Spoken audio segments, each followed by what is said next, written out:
Without further ado, I would now like to introduce our keynote speaker for the Climate Tech Investing track, Mr. Jonathan Berman.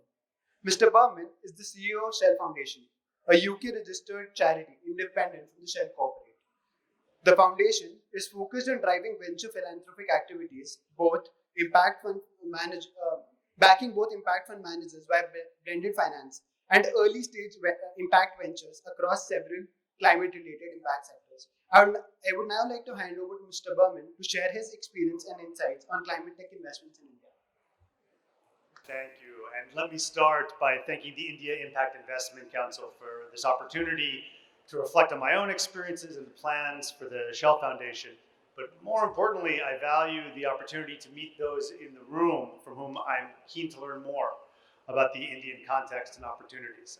I've spent my life in frontier markets throughout East Asia and Africa, but it's been a big gap in my knowledge that actually I have not delved deeply into India. So this is really my first opportunity for a deep dive, and I couldn't have asked for a better forum than this one. It's been a very robust set of meetings for me, as I imagine it's been for you. Let me say a few words about the Shell Foundation for those of you who haven't met us before. As mentioned, we are an independent charitable foundation based in the UK. Our mission is to enable people around the world to earn a living income using clean energy. And this people focus is a big deal to us. That man or woman who can earn a good income using clean energy, we see that person as the fundamental driver of the green transition. We enable that person by building companies that serve them. So for us, that means we deploy capital directly to those companies in grant, debt, or equity. We deploy capital to the financial intermediaries that support them. And we deploy capital to non-financial intermediaries like trade associations and others who can help drive a policy agenda. And along the way, we've helped build several of the largest companies in clean energy. I'll talk a bit more about that. We've also made many mistakes along that journey. Partly because as a foundation, we take the early risks that few others can, which can sometimes make us a useful partner. And I'll have more to say about that at the closing bit of my remarks, how we might be able to partner with you. So I've been CEO of the foundation all of 4 months, and my young tenure leaves me a bit humble. Despite my role as a keynote on this topic, I may know less about climate tech than most in the room. Certainly the meetings I've had to date have been, the learning has largely come my way. So as a result, I come to you not so much with answers, but with questions.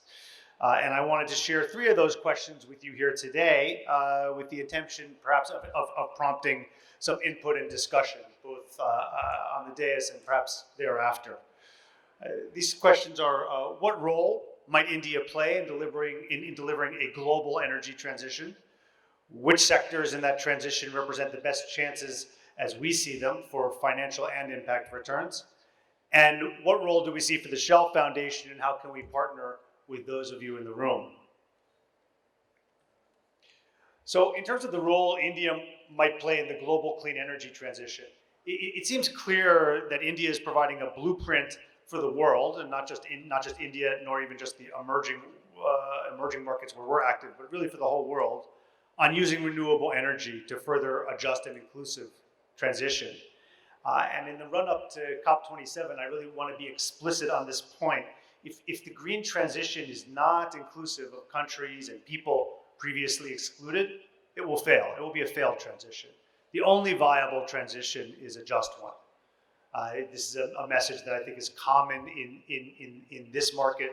Frankly, I find surprising resistance to it in the markets where I spend a lot of time, in the US and the UK, for example. And so I think it merits repetition around this issue of a just transition being necessary for there to be any transition at all. Within that context, we see India as a central locus, and it's a location where we will be growing our portfolio over the coming years. We have done an analysis of just where people who can who are most able to create a living income from clean energy, where do they reside within the world? particularly in the use of distributed renewable energy, which is our focus, and also where is the best enabling environment for that to happen. And on both of those dimensions, India is at the top of the list. In fact, it's the only country in our landscape that is at the top of both of those in terms of the market size for the impact we seek to achieve and the enabling environment to do that and achieve market returns. So it's really singular in this regard. And this is at its root why we'll be growing our portfolio here over the next 5 years.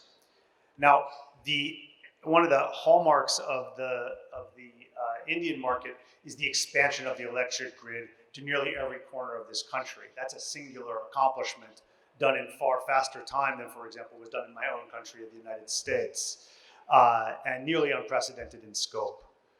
Alongside growth of that grid, the Indian government has demonstrated that it sees off-grid solutions playing an important role as well. And so one of the questions I have and that we have is, what is the future of that interaction of off-grid and on-grid energy? I often hear about the prospects of one sector cannibalizing the other. We see more opportunity for complementarity of off-grid and on-grid, but it's certainly a matter about which we have less than perfect clarity, and welcome some discussion of that topic and how the two interact with each other going forward within this context. And that's within India, but India is important well beyond its borders. We see many innovations here that are exportable to the rest of the world. Just today, this morning, I was engaged with one of the leaders in electronic vehicles in the country, and our primary discussion was around how their vehicles could be exported effectively into the markets of sub-Saharan Africa, where we're also active. And despite the fast growth in this country, there was strong appetite for that. So what does it take to enable the best of Indian technology to grow out to other parts of the world that it could be utilized is a topic that is a question that's on our mind often. In that context, the second question that we consider is, which subsectors represent the best opportunities for financial and impact returns? And at Shell Foundation, we define those opportunities by those customers. We have 3 customer segments we think about: rural farmers, urban transporters, and small retailers, and the ecosystem around each. These are the lenses through which we often think about the impact we seek to achieve, and it seems to resonate with companies and financiers when we talk about returns as well. Organizing around those segments seems to do double duty effectively that way. So with smallholder farmers, we're looking across the value chain at clean energy solutions that increase yield, reduce post-harvest losses, and improve market linkages. So some of the examples include off-grid solar refrigerators that have the ability to enable 40% increases in the profits for smallholder farmers, and solar irrigation pumps that raise farmers' incomes by 50% versus rain-fed methods, while delivering significant power consumption savings. These are both opportunities that I've seen myself. I was recently on a farm where the solar-powered irrigation pump had allowed, it was a poultry farmer, had allowed him to increase his holdings from 500 chickens to 1,500 chickens. And he said that with the same pump, he could get to 15,000 chickens, 10x over the 3x yield improvement he's already gotten from one small farmer's solar pump. There's unrealized commercial potential in serving this segment.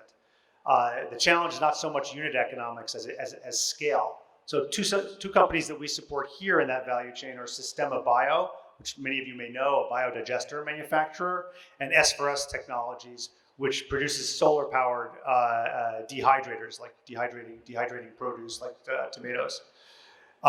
Those are well-run companies, each of them with good unit economics and good gross profit to achieve their sole, this is a proven model. The sole barrier is one of scale, and that's a microcosm of what we see as the overall challenge for the sector. To achieve a green transition in that rural economy, the challenge is growing them to millions of units sold. And I'll come back to this issue of scale again a little bit later.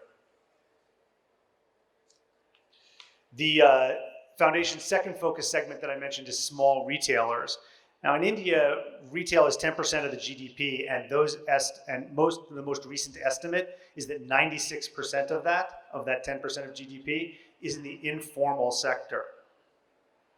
To put it another way, there are over 19 million retail outlets in this country, and only 4% of them are larger than 500 square feet, which is about 45, 46 square meters.